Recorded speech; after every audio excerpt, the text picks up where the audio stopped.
When I'm searching for a new place to live, I want to make sure it's within a reasonable distance of my office. Obviously, I don't want to travel 50 miles every day to work. Especially in the Big Apple, a few miles can quickly turn into a few hours. Maybe it's also important to me that I can get to work via public transportation. Within our site, we want to give users the option to enter their work location, daycare, mom's house, or other important places, and only show real estate listings within a certain distance of those places. How can we do this? We'll use a magical service called the Distance Matrix API. Google's Distance Matrix service computes travel distance and journey duration between multiple origins and destinations, given a mode of travel. Once again, we'll use an HTTP request to talk about the input and output for the Distance Matrix API. The request has the same format as the geocoding request.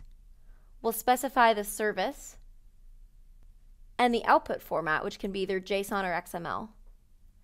Then we'll define the input parameters. For the Distance Matrix API, the only required parameters are the key and at least one origin and destination pair. Here, I'm calculating the distance and duration of travel between New York, New York, and San Francisco, California. Let's take a look at the output. Again, we see the status, and then we see the distance and duration of the journey. We can see here that we only have one element. An element is an origin and destination pair. Since we only have one origin and one destination, we only have one element. If we specified, let's say, 2 origins and 2 destinations, we'd have 4 elements, with the distance and duration between each origin and each destination. Since we didn't specify any travel mode in this request, it defaults to driving. It's telling me that it's a 4,676 kilometer drive, which will take me 1 day and 18 hours. Note that the distance value defaults to meters, and the duration value defaults to seconds. Let's add in some optional parameters. I'm adding in a mode here. We can use driving, walking, bicycling, or transit. Let's see how long it would take me to bike there.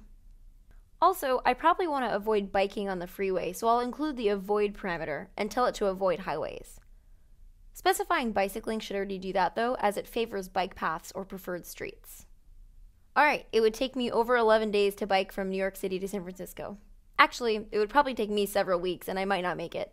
We're Googlers and we love biking and all that, but that's a long way for me to go to visit Ajay. Probably more realistic would be for me to take transit. For transit, I can even specify transit modes such as rail, bus, subway, etc. Let's avoid long bus rides and specify rail.